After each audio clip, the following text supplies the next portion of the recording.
Arthritis, जिसका patient जिंदगी की हर उम्मीद छोड़ बैठता है, जिंदगी की छोटी छोटी खुशियों से महरूम हो उठता है। न चल सकता है, न फिर सकता है, ना ही अपने बच्चों के साथ खेल सकता है। इलाज भी किया जाता है, नी रिप्लेसमेंट तक हो जाती है और उसके बावजूद भी वो अपने पाँव पर खड़ा नहीं हो पाता। पर अगर आप भी निराश हैं, आप भी उदास हैं और आपको भी लगता है कि आपकी ज़िंदगी की हर खुशी जा चुकी है, तो एक बार रुकिए, ठहरिए और हमको सुनिए और देखिए, क्योंकि हम एक ऐसे एक्सपर्ट को लेके आए हैं जो आपकी ज़िंदगी में उम्मीद को वापस ले आएगा। तो हमारे साथ मिलकर स्वागत करिए नाड़ी एक्सपर्ट वैद्य सत्य प्रकाश आर्य जी का। वैद्य श्री सत्य प्रकाश आर्य आयुर्वेद जगत का एक जाना माना नाम, जिन्होंने गुरु शिष्य परंपरा द्वारा आयुर्वेद का गहन अध्ययन करके नाड़ी विज्ञान में महारत हासिल की। वैदिक विज्ञान और ज्योतिष शास्त्र के विद्वान वैद्य श्री सत्य प्रकाश ने प्रतिदिन योगाभ्यास द्वारा ध्यान के चरम बिंदु का अनुभव किया है।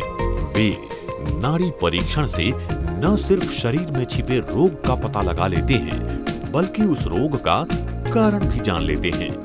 गौ माता, जन्म देने वाली माता और भारत माता की सेवा को परम धर्म मानने वाले वैद्य श्री सत्य प्रकाश आर्य जी कायाकल्प के संस्थापक हैं, जहां प्राचीन चिकित्सा के सिद्धांतों और जड़ी बूटियों से तैयार औषधियों द्वारा चिकित्सा की जाती है। इन औषधियों को पावन मंत्रों द्वारा अभिमंत्रित किया जाता है।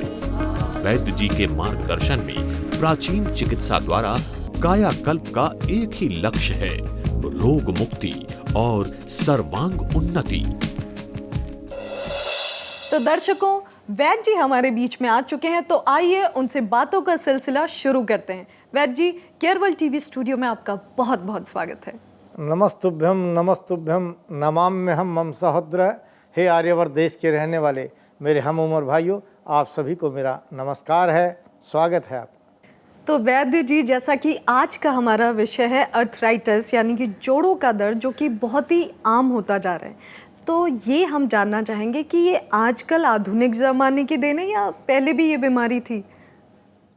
देखिए, पहले ये बीमारी ज़्यादा काम करने की वजह से और कम खुराक खाने की वजह से होती थी, और आज भी इसका सबसे बड़ा कारण यही है कि लोग जो मेहनत नहीं करते हैं और होते हुए भी गलत चीज़ें खाते हैं।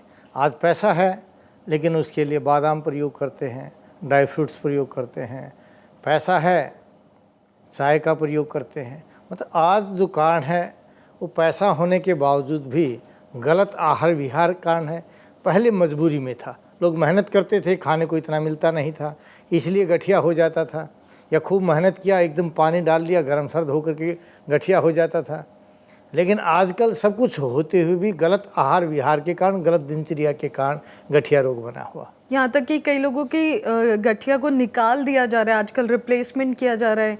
तो क्या अगर सिर्फ घी सुधारने से खान पान में इसका इलाज हो सकता है? देखिए, आपकी हड्डी कहीं एक दूसरे के ऊपर टिकी हुई नहीं है, मसल्स के सहारे रुकी हुई है जी। अगर आज आप दोबारा मसल्स में पावर बना देते हैं तो वही घुटना आपका ठीक काम करने लग जाएगा। जी जी। क्योंकि घुटना कोई ऐसा नहीं कि हड्डी के साथ हड्डी टकराती है, उसमें गैप होता है। इसका मतलब हड्डी चाहे कितनी ही टूटी हो, चाहे कितनी ही दबी हो, जब उसको आपस में मिलना ही नहीं है तो दर्द कैसा। उसके अंदर एक ग्रीसिंग थी जो घी के रूप में, स्नेह के रूप में, वसा के रूप में, चर्बी के रूप में होना चाहिए, वो कम हो गई। ये बना नहीं पाते क्योंकि ये सबसे पहले बैठते ही कहते भी आपने घी बंद दूध बंद। जब घी दूध बंद कर देंगे तो आपकी वसा कहाँ से बनेगी। और चाय पिलाते हैं, चाय पिला दिया इसलिए कहते हैं भी ग्रीसिंग खत्म हो गई, आपकी नहीं बनेगी, आप घुटने चेंज करा लीजिए। अगर वो आयुर्वेद के सिद्धांत पर आ जाएं तो वैद्य बन जाएंगे, क्योंकि वैद्य का भाव होता सभी ठीक रहे, अपने घर पर रहे, ठीक रहे, औषधि का प्रयोग ही ना करें। इसलिए वैद्य तो ये कहेगा आप घी दूध खाइए, आप मसाज कीजिए, कहीं अर्क के पत्तों को लेप लगाते हैं, कहीं अरंड के पत्तों का लेप लगाते हैं, कहीं उड़द दाल का और सरसों का तेल मिला करके लेप कराते हैं, उससे हमारे घुटने ठीक हो जाते हैं। और हम कभी रिप्लेसमेंट की बात नहीं करते, ना कभी घुटने बदले जाते, और जिनके इन्होंने बदल दिए वो भी ठीक नहीं हुए। एक और बात वैद्य जी की नाड़ी परीक्षण तो नाड़ी को देखते हैं, तो घुटने में दिक्कत है, ये कैसे पता चल सकता है? देखिए, आज जो घुटनों के दर्द का कारण है स्ट्रेस, टेंशन, तो नाड़ी में हमें टेंशन का पता चलता है कि भाई इसको स्ट्रेस है या नहीं है। नाड़ी के द्वारा हम ये देखते हैं कि आपकी मसल्स कमज़ोर हैं या नहीं है। नाड़ी के द्वारा ये पता चलता है कि शरीर में कहीं दर्द है कि नहीं है, क्योंकि नाड़ी के द्वारा तो आपके शरीर के प्रत्येक अंग का पता चल जाता है। हमने एक ऐसी नाड़ी परीक्षण की एक मशीन भी मंगवाई है जिससे अगर हम चेक करते हैं तो आपके पूरे शरीर का विकास कर देते हैं। और वो सभी जो मशीन है हमारे सेंटर्स पर जाती है, जो क्योंकि हर जगह हम तो पहुंच नहीं पाते, नाड़ी देख नहीं पाते, तो उस मशीन के द्वारा हम नाड़ी परीक्षण कराते हैं। वो मशीन आपके वही चीज़ बताएगी जो आपके शरीर के अंदर रोग पैदा, किडनी, आपका लीवर, लंग्स, आपका फेफड़े, जहाँ भी कहीं आपकी शिकायत है तो पूरे अंग को बताती है और कहाँ क्या खराबी आ चुकी है, क्योंकि ये सब एक अनुभव की बात है। पिछले 30 वर्षों से हम ये काम कर रहे हैं। हमने कभी एलोपैथी का प्रयोग ही नहीं किया। ये नहीं कि आयुर्वेद नहीं जानते, लगभग 40 देशों की मैंने यात्रा की, वहाँ भी हमने लोगों को नाड़ी देख करके ही ठीक किया। लेकिन हमने हमेशा अपनी नाड़ी का सहारा लिया है। कई बार रोगी को अपनी एक्चुअल स्थिति का नहीं पता होता। रोगी आता है, कहता है जी मुझे तो दमा हो गया, लेकिन कारण होता है उसका खांसी, कारण होता है उसका नज़ला। अगर हम नज़ले को ठीक कर देते उसका दमा ठीक हो जाता है। तो जो दमे का इलाज है और नज़ले का इलाज है, दिन रात का अंतर है उसमें। तो नाड़ी से ही ये पता चलता है कि इसके रोग का कारण क्या है। इसलिए गठिया में भी हम ये देखते हैं कि इसके रोग का कारण क्या है। अगर गठिया का रोगी ज़्यादा सोचता है, चिंता करता है, तो हम उसके नर्व सिस्टम को मजबूत करते हैं। गठिया का रोगी ज़्यादा मोटा हो गया, हड्डी को हड्डी टकरा गई है, उसके कारण, वेट के कारण अगर वो हो गया तो हम उसके मोटापे को कम करते हैं। अगर हड्डियों की कमजोरी के कारण, विटामिन डी के कारण हुआ, वो नाड़ी से ही तो पता चलेगा। आप तो यही तो बताएंगे नहीं कि आपको गठिया हो गया, लेकिन गठिया का कारण आप नहीं बता रहे। ये नाड़ी से पता चलेगा कि आपकी हड्डियाँ कमज़ोर हुई हैं, तो हम हड्डी को मजबूत करने के लिए कैल्शियम वगैरह या हमारी जो आयुर्वेदिक औषधियाँ वो दे करके आपको ठीक करते हैं। या तीसरा इसमें जो चौथा जो इसमें कारण है गठिया का, वो गठिया का है आमवात, आम रस, आम रक्त। अगर वो है तो हम आम रक्त को दूर करते हैं, क्योंकि जब तक कारण को दूर नहीं करेंगे, यत्र यत्र धूमस तत्र तत्र वह्नि, जहाँ जहाँ धुआं है वहाँ वहाँ अग्नि है। अगर आप धुएं को अलग करना चाहते हैं तो अग्नि को नष्ट करना पड़ेगा। जब तक आप गठिया के कारण को दूर नहीं करेंगे, गठिया कैसे ठीक होगा। इसलिए हम गठिया को ठीक करते हैं और सदा के लिए गठिया को ठीक करते हैं। ज़्यादा से ज़्यादा 2 या 3 महीने के अंदर सदा के लिए गठिया ठीक हो जाता है। वैद्य जी, अक्सर एक चीज़ देखी गई है कि सर्दियों में घुटने का दर्द बढ़ जाता है, ऐसा क्यों होता है? क्योंकि सर्दियों में आपकी नसें सिकुड़ जाती हैं और गठिया में क्या होता है, कफ वायु को अवरुद्ध कर लेता, रक्त को जाने नहीं देता। इसलिए जब रक्त नहीं जा रहा और नसें और सिकुड़ गई हैं, जाना बिल्कुल बंद हो जाता है, इसलिए दर्द ज़्यादा बढ़ जाता है। और गर्मी में फैलने से ब्लड चला जाता है, वह रक्त चला जाता है, इसलिए वहाँ जो है आपके दर्द में कुछ आराम मिलता है।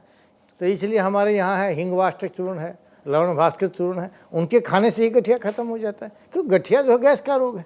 इस विषय को आगे बढ़ाएंगे, बात करेंगे वैद्य जी। एक हमारे दर्शक हैं गोविंद नाम के, वो आपसे मिलना चाहते हैं और नाड़ी परीक्षण करवाना चाहते हैं। बड़ी अच्छी बात है।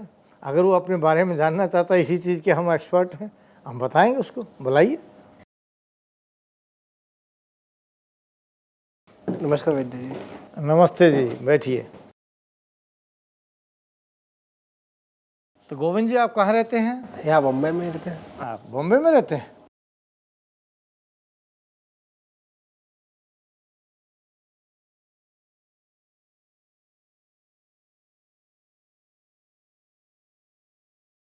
जीभ दिखाना। देखिए, आपकी जिह्वा का रंग लाल है और चमकदार भी है, तो उससे लगता है आपके शरीर के अंदर गर्मी की अधिकता है। आपकी नाड़ी जो है वो टाइट है, तो इसका मतलब इस गर्मी ने कहीं न कहीं आपके शरीर के अंदर आपके द्रव्य को सुखाया। हो सकता है कहीं पथरी का निर्माण हो जाए। हाँ, किडनी का प्रॉब्लम है। किडनी में प्रॉब्लम, स्टोन, किडनी स्टोन है। किडनी स्टोन है। तो जो गर्मी शरीर के अंदर बढ़ती, क्योंकि कहीं न कहीं ये अपना प्रभाव तो दिखाएगी, तो इसने आपके गुर्दे में जाकर के वहाँ के पानी को, जल द्रव्य को कम कर दिया और वो सूख गया। तो ऐसी अवस्था में अगर पेशाब की दाब आपको नहीं रोकनी चाहिए। जब भी आपको दबाव लगता है मूत्र का, आगतवती जो बगैर आए हुए वेग हैं उनको रोकना नहीं चाहिए। आपने इन वेगों को तुरंत जाना चाहिए और दिन में खूब पानी पीना चाहिए। और आँखों से लगता है, क्योंकि आपकी आँखें लाल हैं, तो उस लालिमा से भी लगता है कि गर्मी की अधिकता है, तो जो आपके शरीर के अंदर कफ का निर्माण कर रहा है, ये मोटापा बनाएगा, जिससे पेट निकलता है, गैस की प्रॉब्लम हो जाती है खाना खाने के बाद। हाँ, तो अगर आप इस पेट को साफ कर लेते हैं और अग्नि को तेज कर लेते हैं तो आप ठीक हो जाएंगे। क्योंकि अग्नि को तेज करेंगे, आपका डाइजेशन बढ़ेगा। अग्नि कैसे तेज होगी? जब आप भोजन के बीच में पानी पिएंगे, खाया हुआ जब अच्छे से मल द्वारा बाहर निकल जाता है वो ठीक हो जाएगा। तो अगर आप श्वेत प्रपटी, कलमी सोरा, यवक्षार, पत्थर बेर और त्रिफला चूर्ण, इन सबके बराबर में अगर मिश्री मिला करके दिन में 4 बार प्रयोग करते हैं, 5 बार प्रयोग करते हैं पानी के साथ, तो आपकी पथरी निकल जाएगी। लेकिन दिन भर आपको सुबह शाम भोजन करके दिन में नींबू पानी और शहद का प्रयोग करना चाहिए। शहद और नींबू पानी। शहद नींबू पानी का दोपहर में अगर आप प्रयोग करते हैं तो आपकी पथरी ठीक हो जाएगी। और इस जो मैंने बताया है पथरी का फार्मूला, आप इससे अपने पेट को कम कर लेंगे, आपका पेट अंदर होता चला जाएगा और आप ठीक हो जाएंगे। अभी मैं अगर स्टार्ट कर लेता हूँ तो फिर से ये प्रॉब्लम तो नहीं आएगी उस? क्योंकि प्रॉब्लम दोबारा से तब आएगी, पथ्य सेविन किम भेषजम, अपथ्य सेविन किम भेषजम। अगर आप परहेज से रहेंगे तो आपको औषधि की आवश्यकता नहीं पड़ेगी। और परहेज हमने आपको बताया है कि आप सुबह भोजन करेंगे, शाम को भोजन करेंगे, दिन में नींबू पानी और शहद का प्रयोग करेंगे। जब आप दिन में खटाई का प्रयोग करते हैं तो पथरी अपने आप टूट जाती है, तो पथरी दोबारा नहीं बनेगी। तो धन्यवाद जी। आपका धन्यवाद तभी सफल होगा जब आप मेरे बताए अनुसार अपने शरीर को स्वस्थ करेंगे और पथरी रहित हमें मिलेंगे, तब आपका धन्यवाद सही सफल होगा। मुझे पूरी उम्मीद है गोविंद जी कि अगली बार जब आपसे कभी भी मुलाकात होगी तो आप पथरी तो क्या, आपको शायद कोई भी बीमारी नहीं होगी। जी अनुपम जी, धन्यवाद जी। बहुत बहुत शुक्रिया आपका। धन्यवाद जी। वैद्य जी, जैसा कि आपने इनको भी बहुत सारी बातें बताई और घुटनों के दर्द के बारे में भी मैं आपसे जानना चाहूँगी कि खान पान में क्या परहेज आप बताते हैं? देखिए, तकरीबन सभी रोगों के लिए आयुर्वेद में लिखा हुआ है कि रोग के कारण क्या है। अति सनिग्धात शीत उष्ण अकर्म सेवनात्, अध्यसनात् अजीर्णात् दिवास्वपनात्, अति संताप क्रोध शोकस्तथा। कि आपको ज़्यादा गुस्सा नहीं करना चाहिए, ज़्यादा सोचना नहीं चाहिए, तली हुई चीज़ों का, भुनी हुई चीज़ों का ज़्यादा प्रयोग नहीं करना चाहिए, ठंडे के साथ गर्म का और गर्म के साथ ठंडे का प्रयोग, ये जो विपरीत आहार है इसको नहीं करना चाहिए, बगैर भूखे खाना नहीं चाहिए और बगैर पचे हुए भोजन नहीं करना चाहिए। दोपहर का सोना और दोपहर का खाना बंद कर दीजिए, आपके शरीर में कोई रोग हो ही नहीं सकता, क्योंकि ये स्वस्थ रहने का मूल मंत्र है। मतलब सिर्फ घुटने का दर्द ही नहीं, कोई भी दर्द नहीं हो सकता। मुझे पूरी उम्मीद है कि हमारे जितने भी दर्शक ये देख रहे हैं और वैद्य जी की बातें सुन रहे हैं, उनको एक बात तो समझ आ गई होगी कि चाहे किसी भी प्रकार का रोग हो, आपको सिर्फ अपने विचार और अपने आहार को बदलने की ज़रूरत है। बदलने की भी नहीं, जो आपके दादा परदादाओं ने आपको बताया है, समझाया, सिर्फ उसका पालन करने की ज़रूरत है और आप सभी पालेंगे सेहतमंद शरीर। वैद्य जी, जैसा कि हम घुटनों के दर्द की बात कर रहे हैं, एक आम चीज़ है कि हम सभी तेल मालिश करने में लग जाते हैं, तो ये कितना उपयोगी है, कैसे करना चाहिए या नहीं करना चाहिए? देखिए, शास्त्रों में भी तेल के मर्दन से वात के रोगों को दूर किया जाता है। तेल मर्दन तो बहुत आवश्यक है, करना चाहिए, लेकिन इससे पहले परहेज अवश्य करना चाहिए, क्योंकि परहेज के बाद औषधि शुरू होती है। अगर आप परहेज नहीं करेंगे तो तेल की मसाज से कुछ नहीं होता, पेन किलर्स खाने से कुछ नहीं होता, ऑयल्स के प्रयोग करने से कुछ नहीं होता। पहले परहेज करेंगे, बाद में ये करेंगे। तो वैद्य जी, ऐसा भी कुछ है कि घुटने का मसाज एक किसी तरीके से करना चाहिए या जैसे पूरे शरीर का मसाज करते हैं वैसे घुटने का भी मसाज कर सकते हैं? देखिए, आयुर्वेद में अष्टांग संग्रह में जो दिनचर्या में लिखा हुआ है कि नहाने से पहले अगर आप अपने घुटनों पर पानी डालते हैं तो गठिया का रोग नहीं बनता। गठिया का रोग बनता जब नहाते हुए आप सिर पर पानी डालते हैं या कंधे पर डालते हैं। उसका एक दुष्प्रभाव शरीर पर जाता है कि गर्मी सारी दिमाग की तरफ चली जाती है, इसलिए आपके बाल सफ़ेद हो जाते हैं, आपके बाल जो हैं गंजे हो जाते हैं, चश्मे चढ़ जाते हैं, या आपको नर्व सिस्टम की प्रॉब्लम्स होकर के सर्वाइकल स्पॉन्डिलोलाइटिस बन जाता है। अगर आप घुटनों पर पानी पहले डालेंगे तो आपकी सारी गर्मी पैर के द्वारा निकल जाएगी।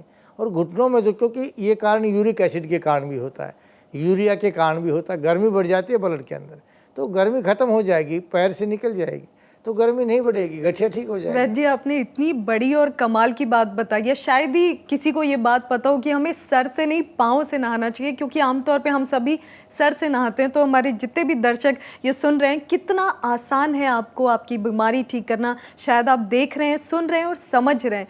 सर से नहीं, पाँव से नहाइए, घुटने से नहाइए और देखिए कि आपकी आधी बीमारी वैसे ही कैसे आपके पाँव के रास्ते से निकल जाती है। एक और बात जो आयुर्वेदा में मैंने पढ़ी और सुनी है कि औषधियाँ बनाते वक्त वैदिक मंत्रों का उच्चारण किया जाता है, इसके बारे में कुछ बताइए। देखिए, पहले तो उस विषय को देखिए, जैसा कि आपने कहा पैरों से, हम पहले आते थे अतिथि के पैर धोते थे, उसका मतलब यही होता था।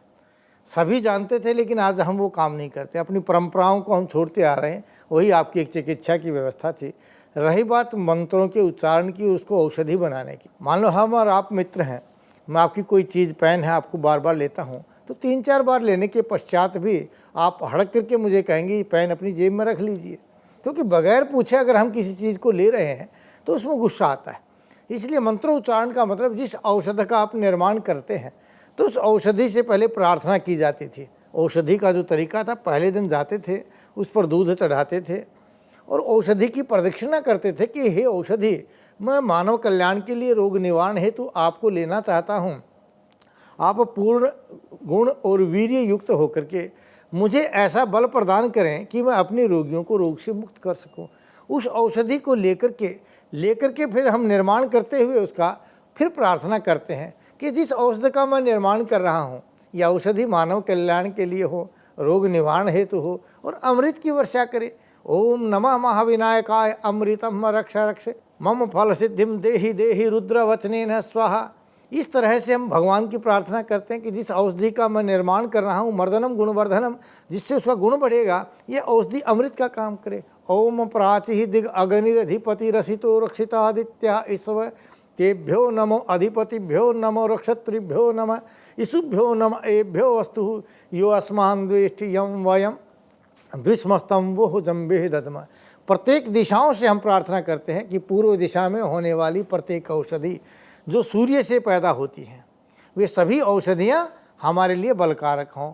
ऐसे ही पश्चिम दिशा में होने वाली औषधियों की प्रार्थना की जाती है, उत्तर दिशा में, दक्षिण दिशा में, प्रत्येक दिशाओं में जो औषधि हैं, क्योंकि चारों तरफ से आती हैं औषधियाँ, तो हम प्रत्येक दिशाशी औषधियों से प्रार्थना करते हैं कि हे औषधि, क्योंकि ये वैद्य जानता है, हमारे शास्त्रों में लिखा हुआ। इसलिए एक वैद्य के द्वारा बनाई गई औषधि वैसे ही काम करती है जैसे माता के द्वारा बनाया गया भोजन। क्योंकि माता के बनाते हुए भोजन में एक भाव होता है कि मेरा अपना है, बेटा है, मेरा पोता है, मेरा भाई है, मेरा पति है। जिस भाव से उसने निर्माण किया उसका एक प्रभाव है। लेकिन एक बारात का भोजन आप एक दिन करते हैं, दूसरे दिन नहीं कर पाते, क्योंकि वहाँ बनाने वाले का भाव है मुझे एक रोटी देनी है, दूसरी रोटी देनी नहीं। इसलिए एक दिन का भोजन तो आपको अच्छा लगता है, लेकिन दूसरे दिन का आप भोजन कर नहीं पाते, क्योंकि वहाँ भाव रहित है। इसलिए भावों से युक्त करना, किसी औषधि को बनाने के लिए यज्ञ का करना, उपासना का करना वैसा ही है जैसे कि बारात का भोजन, माँ के हाथ का भोजन, पत्नी के हाथ का भोजन, बहन के हाथ का भोजन, क्योंकि वो भावों से मिश्रित है और भावों से मिश्रित हर चीज़ का प्रभाव जानते हैं। वैद्य जी, शायद प्रेम, प्रार्थना और विश्वास जो हमारे जीवन से चला गया वो हमारे बीमार होने के सारे कारणों में से एक है। खैर, अर्थराइटिस की हम बात कर रहे हैं, ये ना हो इसके लिए आयुर्वेदा में क्या उपाय बताए गए हैं? देखिए, आयुर्वेद तो यही कहता है कि अगर आप अपनी दिनचर्या को ठीक कर लेते हैं, आहार को समय पर कर लेते हैं, तो आप सदा स्वस्थ रहते हैं। और अगर आप अपने भोजन के समय जब आपको गठिया बन जाता है, तो उस गठिया के भोजन में अगर आप तिल के तेल का प्रयोग करते हैं, रोटी पर रख करके या सब्जी में रख करके, वो गठिया को ठीक कर देता है। या आपका कास्ट्राइल आता है जिसको आप अरंड कहते हैं, अरंड के बीज का भी प्रयोग करते हैं, रोज़ाना एक बीज का अगर आप प्रयोग करते हैं, वो भी गठिया रोग को दूर करता है। अगर आप आर्क जो है, आक जिसको कहते हैं, इसकी जड़ को भी रोज़ाना 1 इंच के बराबर जड़ को दूध में उबाल करके उस दूध का प्रयोग करते हैं, वो भी गठिया को दूर करता है और सदा के लिए, क्योंकि गठिया के कारणों को दूर करते हैं और आपका गठिया ठीक हो जाता है। मतलब वैद्य जी, जो हमारा आयुर्वेदा है ये संपूर्ण है, बाकी सारे जो हैं वो इसके अंग हो सकते हैं या कहीं ना कहीं अधूरे हैं। तो अगर सभी जितने भी हमारे दर्शक हैं वो अपने जीवन में आयुर्वेद लेके आते हैं तो शायद वो पूरी तरह से स्वस्थ हो सकते हैं। देखिए, आयुर्वेद तो एक पेड़ है, वृक्ष है, वट वृक्ष है। ये इसकी कोई शाखा है, कोई पत्ता है, कोई तना है, कोई टहनी है, कोई छाल है। छाल पूर्ण वृक्ष नहीं हो सकती, पत्ता पूर्ण वृक्ष नहीं हो सकता, तना टहनी जो है पूरा वृक्ष नहीं हो सकती। तो इसलिए ये आयुर्वेद के बच्चे हैं, ये कभी भी आयुर्वेद के ऊपर नहीं हो सकते। आयुर्वेद इनके सहारे, इनके ऊपर ही चलेगा। इसलिए आयुर्वेद में रोग का संपूर्ण इलाज होता था और सदा के लिए स्वस्थ रहने की बात होती थी। ये जो है कुछ समय जा कर के रुक जाते हैं, कुछ समय आप मसाज कीजिए, आराम पड़ेगा, फिर बीमारी बढ़ जाती है। कुछ समय आप एलोपैथी लीजिए, फिर वो काम करनी बंद कर देती है। कुछ समय आप होम्योपैथी कीजिए, वो बंद हो जाएगी। कुछ समय ज्योतिष पर चलिए, फिर वो रुक जाएगा। लेकिन आयुर्वेद संपूर्ण है। आपको स्वस्थ रहना है तो आयुर्वेद के ज्ञाता, किसी नाड़ी तंत्र विशेषज्ञ, किसी आयुर्वेद के पढ़े हुए आयुर्वेदाचार्य के पास आपको अवश्य पहुंचना होगा, तभी आप स्वस्थ रह सकते हैं। इसीलिए वैद्य जी हम आपके पास आ गए हैं। एक और बात आयुर्वेद से जुड़ी, वैदिक शास्त्र जो है उसमें यज्ञ का बहुत महत्व है, उसके पीछे क्या विज्ञान है? देखिए, एक वैद्य को यज्ञ करता अवश्य होना चाहिए, क्योंकि जिन औषधियों का वो निर्माण कर रहा है उन औषधियों के प्रति अगर आप पूजा नहीं करते, अर्चना नहीं करते हैं तो उसका महत्व नहीं। हमारे देश के अंदर तो एक संस्कृति होती थी कि पानी को भी पहले लेकर के पृथ्वी पर छोड़ा जाता था कि हे जल, मैं आपको ग्रहण कर रहा हूँ, ये धरती माता मुझे आदेश दे कि मैं आपके द्वारा, क्यों धरती से निकलता है पानी, कि आपसे निकले हुए पानी को मैं ग्रहण करूं। पहले हम धरती को देते थे। ऐसे ही अनाज खाने बैठते थे तो रोटी का टुकड़ा पहले रखते थे। यही एक पूजा अर्चना का एक तरीका है।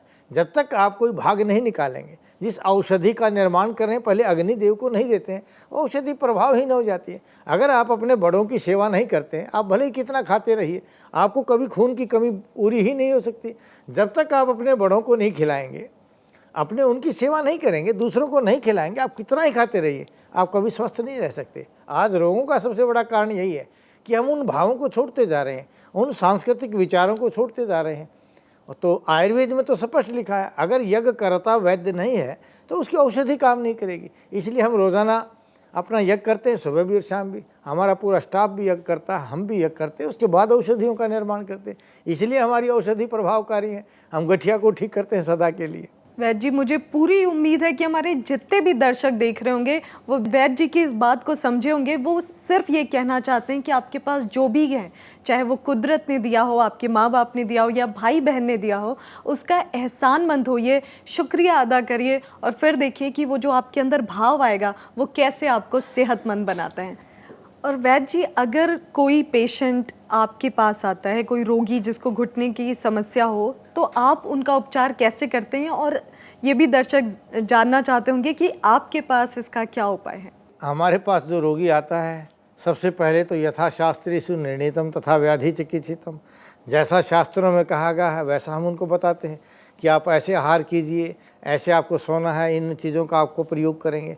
उसके बाद हमने, जैसा उन्होंने लिखा है कि अगर ऐसी किसी औषधि का निर्माण कर दिया जाए जिसके प्रयोग करने से दीप्त अंतर अग्नि, आपकी अंतर अग्नि बढ़ जाती है, जठराग्नि तेज हो जाती है, परिशुद्ध कोष्ठ है, आपके उसके खाने के पश्चात आपका मल मूत्र इत्यादि अच्छे से निकल जाता है, प्रत्यग्र धातु बलवर्णाश्च, जिससे आपका बल वर्ण और धातुओं का सही रूप से निर्माण होता है, दृढ़ इंद्रिय, जिससे आपकी इंद्रियां दृढ़ हो जाती हैं, मंद जरा है, जिसमें बुढ़ापा धीरे धीरे आता है, ऐसी किसी औषध का निर्माण कर दिया जाए तो वह आपकी इंद्रियों को, आपकी जो कर्म इंद्री है, आपाद इंद्री है, इस पैर को जो मजबूत बना सके, या आपके जो संधि बंधन है, इन संधि बंधनों को जो ठीक कर सके, ऐसी औषधि को अगर खिलाया जाए तो वह व्यक्ति ठीक हो सकता है। और ऐसी औषधि का निर्माण हमने किया है, वो है हमारा अद्वितीय रसायन। आप अपने घुटनों से अपने शरीर का वजन, अपनी कोहनियों से, अपने पंजों से, अपने हाथ का वजन तो अवश्य उठा पाएंगे, क्योंकि इसमें कोई दो राय नहीं है। वह रसायन जो है शिव और पार्वती का, शिव को कहते हैं आयुर्वेद में पारद और गंधक को कहते हैं पार्वती। अगर पारे को और गंधक को मिला दिया जाए और सोना उसमें मिला दिया जाए तो शरीर के चाहे शारीरिक रोग हों चाहे मानसिक रोग हों, प्रत्येक जोड़ को ठीक करता हुआ संधि बंधनों को ठीक करता है। यह है हमारा रसायन। हम गठिया के रोगियों को ठीक करते हैं, 1.5-2 महीने में गठिया का रोगी चलने लग जाता है। जिसके कह दिए घुटने बदलने हैं तो उसके घुटने ठीक हो जाते हैं। और जो व्यक्ति ये कहता है जी मस्कुलोट्रॉफी हो गई, मसल्स काम नहीं कर रही हैं, तो ये रसायन वहाँ अद्वितीय काम करता है। थैलीसीमिया का रोगी, फाइलेरिया का रोगी अगर इस रसायन का प्रयोग करता है, क्योंकि शरीर के अंगों में ताकत दे करके ये सभी धातुओं का ठीक से निर्माण कर देता है और आपका शरीर स्वस्थ हो जाता है। वैद्य जी, आप हमारे स्टूडियो में आए, आपका बहुत बहुत शुक्रिया। जाने से पहले आप अगर कोई मैसेज या कोई मंत्र, कोई संदेश दर्शकों को देना चाहें। देखिए, गठिया के रोगी अगर वर्षा ऋतु के अंदर तेल का प्रयोग करें, बाकी सभी ऋतुओं के अंदर घी का प्रयोग करें, नहाते हुए अपने शरीर को ऐसे खूब रगड़ें, बगैर किसी तेल की मसाज के। अगर आप अपने शरीर की मसाज करते हैं तो शरीर में होने वाली ब्लॉकेज खुल जाती है। आजकल एक बड़ी बीमारी होगी, पूरे शरीर में गांठें सी हो जाती है, उनमें न दर्द होता है न चीज़ होता है, वो गठिया से भी भयंकर रोग होता है, तो वो भी उससे ठीक हो जाता है। और गठिया में जो अवरुद्ध पैदा हुआ वो ठीक हो जाता है। और अगर आप अरंड की जो बीज है उसका प्रयोग करते हैं रोज़ाना 1 गिरी का दूध के साथ, तो आपका गठिया रोग ठीक हो जाता है। या अरक है, जिसको आक कहते हैं, अरक, उस आक की जड़ को 1 इंच जड़ हो वो, और उसको दूध में उबाल करके अगर रोज़ाना रात्रि को सोते समय प्रयोग करते हैं तो वे रोगी जो हैं गठिया के उससे ठीक हो जाते हैं। नहीं तो हमारा रसायन प्रयोग कर लीजिए, बड़ा मधुर भी है, खाने में भी अच्छा है, थोड़ी मात्रा में खाया जाएगा और सदा के लिए गठिया को ठीक करके आपके मन को भी ठीक करेगा और तन को भी ठीक करेगा। वैद्य जी बहुत बहुत शुक्रिया। मुझे पूरी उम्मीद है कि आपको सुनने के बाद दर्शकों का शारीरिक बल ही नहीं मनोबल भी बढ़ता जा रहा होगा स्वस्थ रहने के लिए। आपका बहुत बहुत शुक्रिया। गच्छामि पुनर्मिलनाय, जा रहा हूँ दोबारा मिलने के लिए, इसी भाव के साथ कि आप सभी स्वस्थ रहें, अपने परिवारजनों को स्वस्थ रखें, भारतवर्ष को स्वस्थ रखें। जय हिंद, जय भारत। तो दर्शकों, आपका किसी भी तरह का सवाल हो, कोई भी समस्या हो, किसी भी विषय पे आपको जानकारी चाहिए, दवा चाहिए, या फिर आप किसी विषय को अच्छे से समझना चाहते हो, कुछ भी आपके मन में, बेहिचक आप हमें संपर्क कर सकते हैं। और उसके लिए हमारा पता है वैद्य श्री सत्य प्रकाश आर्या, 1051 हुड्डा, सेक्टर 1, रोहतक, हरियाणा। हमारा नंबर है 078760404747। हमारी ईमेल आईडी है info@nadivaidyakalp.com, @jamid2@yahoo.com। हमारी वेबसाइट है www.nadivaidyakalp.com। तो दर्शकों, मुझे पूरी उम्मीद है कि वैद्य जी की बातें अगर आप फॉलो करेंगे, मानेंगे, सुनेंगे, ध्यान देंगे, तो सिर्फ आपके घुटनों का दर्द ही नहीं, जितने भी शरीर में दर्द हैं, या फिर यूँ कहें कि आपके जीवन के सारे दर्द चले जाएंगे। क्योंकि स्वस्थ आप होंगे तभी तो आपका जीवन खुशहाल होगा। तो खुशहाल जीवन के और भी मंत्र लेके अगले एपिसोड में वैद्य जी के साथ हम फिर हाजिर होंगे। तब तक आप अपना ख्याल रखिए और देखते रहिए केवल टीवी, क्योंकि हमें आपकी फिक्र है।